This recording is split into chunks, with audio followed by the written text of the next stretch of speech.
Eh bien, salut à toutes et à tous, ici Slenderboy, le fils de votre creepypasta préféré, j'espère que vous allez bien. Et aujourd'hui, on se retrouve pour une nouvelle vidéo réaction, et aujourd'hui, on va réagir à la vidéo du youtubeur Soketic, la lente chute de Slenderman. Voilà, ça, c'est une petite rétrospective sur le parcours du Slender. Et je me suis dit que ça pourrait être intéressant à réagir. D'ailleurs, je sais pas si vous l'avez vu, j'ai fait un post justement où je disais que je boostais la vidéo, ce qui veut dire que j'ai déjà vu. Mais voilà, j'avais quand même envie d'y réagir avec vous pour vous donner mon avis, exprimer des petit fait où je suis pas trop d'accord avec lui, mais voilà. Bon, je vous donnerai mon avis sur la vidéo après l'avoir réagi, et voilà. Bref, on est parti. Si vous avez grandi dans l'essor de l'internet des années fin 2000, début 2010, vous avez certainement connu l'âge d'or des creepypastas sur internet. Les creepypastas, c'était des petites histoires horrifiques écrites par des gamins en slibard dans leur chambre et qui ont terrorisé des millions d'enfants de cette époque, avec aujourd'hui des icônes comme Sonic.exe, James the Killer, Ben Drowned, Cartoon Cat, c'est qui a mis ça dans le texte? Et enfin, le fameux Slenderman. Slenderman à la base tient ses origines de cette image de 2006, où on voit une bande d'adolescents en randonnée avec ce truc derrière, je saurais même pas le décrire, une sorte de caca maigre. Mais respecte mon père, toi. Et ce truc à son époque a complètement explosé Matrix et internet, mais de manière assez dingue. Je pense qu'on était sur la première grosse trend d'horreur d'internet, mais grosse trend, hein. Plein de vidéos creepypasta à la Gigi Chandouidoui, mais en moins bien parce que c'était encore plus lointain que Gigi Chandouidoui lui-même. Ça en parlait à balle sur les forums à l'ancienne et surtout ça a inspiré des tas de gens à créer des projets créatifs et les poster sur internet. Que ce soit des dessins, des fanfictions et surtout deux trucs, des jeux vidéo et une série, la préférée de Feldup, Marble Hornets. Marble Hornets, c'est une série qui a débuté en 2000. Elle a l'air incroyable. L'histoire de Jay, un étudiant oui, je l'ai pas vu alors que je suis fan de Slenderman. Honte à moi. Avec qui il avait un projet de film, Marble Hornets. Au final, Jay il se rend compte que dans les cassettes, il y a quelques problèmes. Alex est tourmenté par le Slenderman, une sorte d'homme de 3 mètres blanc sans visage avec des bras bien longs et un sale costume en plus. C'est vrai que la série va introduire beaucoup de notions iconiques de Slenderman, père. comme les caméras qui glitchent dans ses alentours. Le côté où tu sais, tu le vois toujours dans l'obscurité sans bouger, ce qui fait que quand il est en face de toi, bref, la série est vraiment sympa, il a plutôt bien vieilli pour le coup. Même si c'est compliqué à regarder aujourd'hui vu qu'elle est divisée en plusieurs chaînes YouTube avec des vidéos cachées sur Twitter et tout. C'est un ancien RG quoi. Mais cette série a vraiment eu un impact massif sur la popularisation de Slenderman à ses débuts, étant donné qu'elle a permis la création du truc qui a fait de Slenderman l'icône qu'il a été dans les années qui ont suivi, le jeu vidéo. En 2012, Parsec Productions et le créateur original de la creepypasta, Victor Surge ou Eric Knudsen, enfin je sais pas, je comprends pas pourquoi il a deux blazes, le mec s'associe pour créer le premier jeu officiel Slenderman en 2012, Slender The 8 Pages. Et ça va être un succès colossal. Première fois que ça arrive, tout le monde y joue et tout le monde fait le maximum de vues qu'il était possible de faire à cette époque, c'est-à-dire pas 125 millions mais vas-y, c'est une dinguerie quand même. Malgré mon âge très peu avancé à ce moment-là, je peux vous témoigner qu'on était donc sur le premier gros buzz sur YouTube d'un jeu d'horreur après Amnesia et pendant la période du prime des creepypastas, avec notamment Sonic.exe qui sortait au même moment. Du coup, on a le droit de se demander pourquoi le jeu a autant marché et on va découvrir ça maintenant. Ok. Wow. Alors déjà, malgré le fait que le jeu est très moche, mais bon, 2012 oblige, on pardonne, l'ambiance est liée, mais elle y est forte, hein. Tout est noir. Je confirme, l'ambiance est présente. C'est giga crédible, je vous jure, et on n'a qu'un seul et unique objectif, trouver les 8 pages. On est sur une esthétique déjà très inspirée de Marble Hornets, plutôt que de la creepypasta de base, et je pense que c'est fait exprès, vu qu'en réalité c'est plus la série qui a crédibilisé Slenderman que la creepypasta du créateur original, qui d'ailleurs a l'air d'avoir beaucoup apprécié Marble Hornets. Bref, on continue de marcher jusqu'à trouver la première page. Des battements de cœur. J'ai ultra peur. On peut dire ce qu'on veut, mais encore une fois, l'ambiance elle est présente avec les bruits de tambour chelous en fond et au fur et à mesure que tu récupères les pages. Je récupère la deuxième, je continue à marcher je sais pas où sans me repérer dans cette forêt de mort là et... Slendy. Alors ça là, j'ai regardé la série et j'ai compris ce que le jeu a voulu me dire. C'est que si je marchais un peu plus à gauche, je me faisais...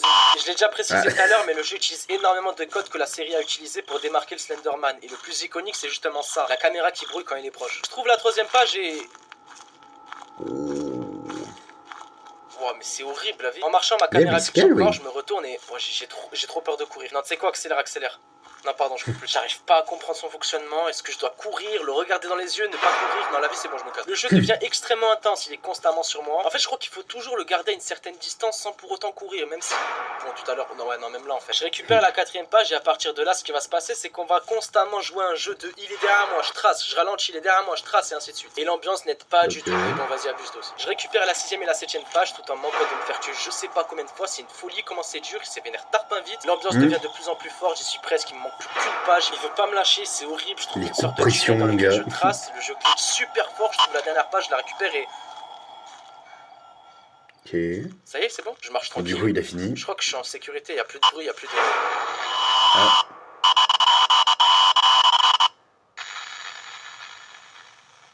Je me fait réveille de jour? jour. Franchement, ça fait un bien fou en vrai de voir le jour comme ça. Ah, Même je si savais ça, pas même qu'il si faisait c'est très jour moche, quand tu mais bon, ça finissais le faut jeu pas dire. en Je marche un Pages. peu et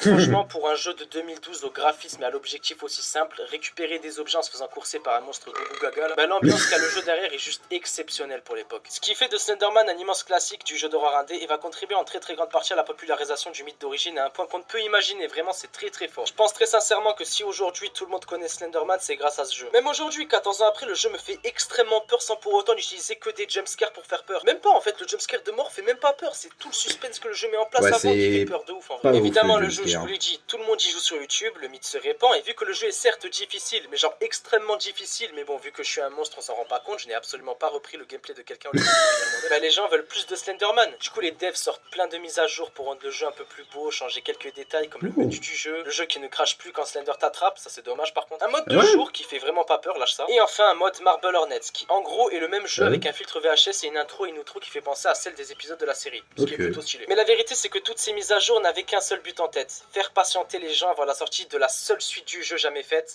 Slender's Slender's Arrival. Et ça va être vraiment péter sa tente. Quoi?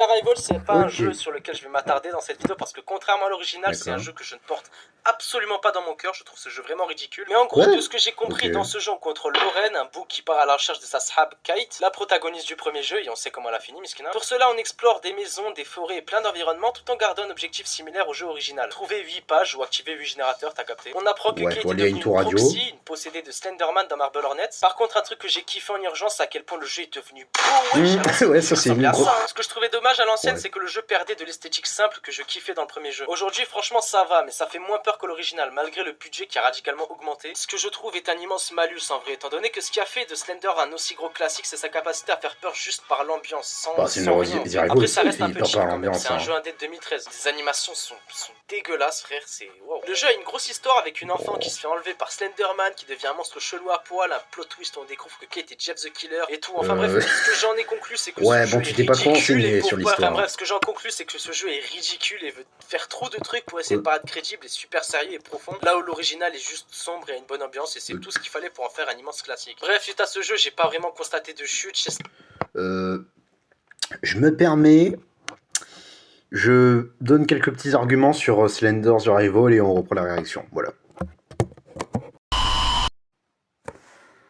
Bon, avant de donner des arguments, je précise, ce que je dis c'est que mon avis, voilà, et je donne aussi quelques petits faits, mais c'est tout. Voilà, non. Ouais, je dis pas que Socketing n'a pas le droit de dire que le jeu n'est pas bien, ou qu'il n'a pas le droit de dire que il est pas un jeu, voilà, il a le droit de. Il y a des jeux, il a le droit de ne pas aimer le jeu, hein, il y a des gens qui ont le droit de pas aimer Slender's Arrival. Mais bon, bref. Déjà, déjà l'histoire, Kate ne devient pas Jeff the Killer. Hein. Son design est inspiré de Jeff the Killer, c'est tout. Hein. Mais elle ne devient pas Jeff the Killer, c'est tout. J'ai dit beaucoup de fois, c'est tout. T'as une histoire en parallèle de l'histoire principale ou sur la famille Matheson où Charlie Matheson Jr. s'est fait proxifier, je vais dire, par le Slenderman. Mais c'est tout. Et l'histoire, si tu veux, tu peux t'en foutre et foncer comme un gros bourrin et te chier dessus dans les niveaux de Slender, hein, je le dis tout de suite. Peut-être pas pour le niveau où tu incarnes CR, le niveau 8, je crois. Mais voilà, sinon tu peux foncer comme un gros bourrin en t'en battant les couilles de l'histoire un peu à la Doom Eternal. Et c'est tout. Hein. Bon, après, je peux comprendre qu'il y ait des personnes qui préfèrent le style plus simple de Slender's Yellow Pages, où là, bon, c'est juste, t'es dans une forêt, tu dois retrouver 8 pages en évitant le Slenderman et c'est tout. Là où dans The Arrival, t'as plusieurs niveaux, t'as plusieurs trucs à faire. Donc, je peux comprendre que certains n'aiment pas, mais bon, pour moi, j'estime que c'est plus une amélioration qu'une descente, je veux dire. Aussi, bon, le jeu, alors certes, la première version de Slender's Arrival, elle est pas très belle, hein. Mais franchement, tu me dis que Slender's Arrival, la première version, elle est moins belle que la version de Slender's Yellow Pages. Je vais pas dire qu'il faut aller se faire foutre, mais il faut aller se faire foutre, voilà. Aussi, bon, Slender's Arrival, ça a aussi eu un énorme succès, peut-être du même niveau que Slender's Yellow Pages, je pense. Bref, ça fait le tour d'internet, le jeu il y a même beaucoup de gens qui considèrent ce jeu comme leur jeu d'horreur préféré. Bref, donc, non, Slender's Rival, c'est pas un jeu péter sa mère d'un point de vue objectif. C'est un bon jeu, un c'est un classique, un petit classique, je vais dire, des jeux d'horreur. Voilà. Je sais pas si on peut le considérer comme supérieur à Slender's JPGs, même si, de mon point de vue subjectif, et je précise, j'appuie sur subjectif, je trouve que c'est meilleur que Slender's Je trouve que c'est mieux que Slender's JPGs. Mais voilà. Voilà, bref, c'était juste pour vous donner mon petit avis sur la partie Slender's Rival, voilà. Évidemment, c'est que mon point de vue subjectif, même si il y a quand même quelques petits trucs à redire, comme du coup le scénario, où on laisse. Ce qui dit, désolé de te le dire, mais tu t'es un peu foiré. Et aussi de dire que Slender's Rival, d'un point de vue objectif, c'est péter sa tante, alors que. Bon, non, c'est pas péter sa tante, hein. Enfin, pour toi, c'est péter sa tante, je respecte, hein. Mais d'un point de vue objectif, non, ça l'est pas. Bon, après, je suis pas le meilleur pour parler d'objectivité, mais quand je vois le succès qu'a eu Slender's Rival, je peux pas m'empêcher de me dire. Comment ça, c'est péter sa tante? Il y a des millions de gens qui ont adoré. Bon, voilà, bref. C'était qu'un fan de Slenderman qui donnait son avis sur Slender's Arrival et qui disait ce qui, selon lui, n'allait pas avec une vidéo. Et c'est tout. Bref, reprenons la réaction. Ok, maintenant que c'est fait, je pense qu'on peut continuer. Allez. Slenderman pour les gens, mais plus un... Je sais pas en fait, les gens ils s'en battaient juste les couilles au fur et à mesure, j'ai l'impression. Beaucoup de fans ont simplement arrêté de caler Slenderman et le reste des gens qui faisaient des fangames et tout sont partis de leur côté et ont pris l'expérience qu'ils ont acquis sur les projets de fans Slender pour créer leur propre bail. C'est notamment comme ça que Baldi's Basics a été créé, Joy of Creation aussi, le meilleur fangame de FNAF, etc. Mais à partir de 2014-2015, une série d'événements va conduire à la chute radicale de la licence Slenderman. Mais des trucs vraiment sales, hein, comme l'attaque au couteau d'une fille par ses deux camarades de classe sous prétexte qu'ils voulaient juste accuser le Slenderman. Je pourrais vous faire le choquer en mode waouh, mais c'est une dinguerie.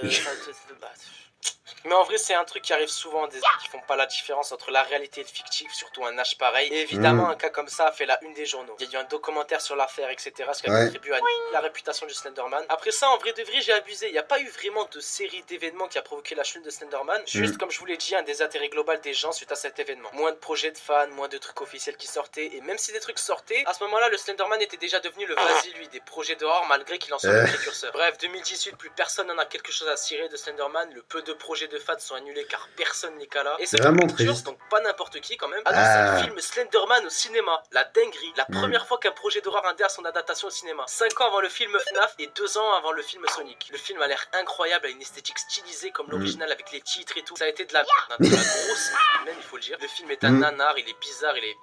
Enfin, je sais pas, on dirait un mauvais fan film en fait. La réputation de Slenderman était déjà morte à ce moment-là et le film a juste prouvé qu'il n'y avait plus rien à retirer de cette licence, malheureusement, vu ses stats au box-office. À l'heure actuelle, je pense, comme Feldup, qu'on peut considérer le Slenderman comme un précurseur de l'horreur, qui ne fait plus peur à personne, qui est devenu un mème et qui malgré tout reste dans l'inconscient collectif des gens. Il faut quand même admettre que sans lui, l'internet qu'on a connu dans notre enfance et celui d'aujourd'hui ne serait clairement pas le même. Je vais en profiter pour faire un parallèle, mais c'est exactement ce qui est en train d'arriver au Backrooms. C'est même tellement similaire que ça fait limite peur. Une image sur internet postée avec du texte hyper descriptif qui raconte une histoire qui fait peur, qui est ensuite repris par quelqu'un pour en faire une série d'horreur, qui elle-même est repris pour en faire la blinde de jeux vidéo, mais qui avec le temps devient un mème qui fait pas peur pour être oublié par à peu près tout le monde pour finalement revenir avec un film. Là où l'histoire va peut-être changer, c'est si le film Backrooms sera un gros classique, ce que j'espère, ou s'il sera un immense flop, et là les Backrooms seront enterrés à jamais et resteront dans l'inconscient collectif sous forme de blague, comme son précurseur. Bon ben voilà, c'était Slenderman, la toute première creepypasta ayant marqué l'internet des années 2000-2010 et qui a amené à tout ce qu'on a aujourd'hui en termes d'horreur indé, et ce indirectement. Je vous remercie pour les 38 000 abonnés, bientôt les 40K et peut-être...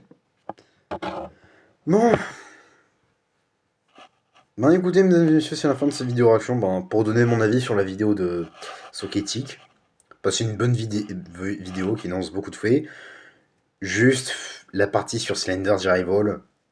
Voilà. Mais non, sinon, très bonne vidéo. L'explication de Slender, The Pages, elle est super bien faite. Bon, désolé, je suis pas le meilleur pour donner des arguments. Et voilà. Non, sinon, très bonne vidéo. Et voilà. Bon, ouais, du coup, c'est dommage qu'une icône comme Slenderman soit tombée dans les abysses. C'est vraiment triste.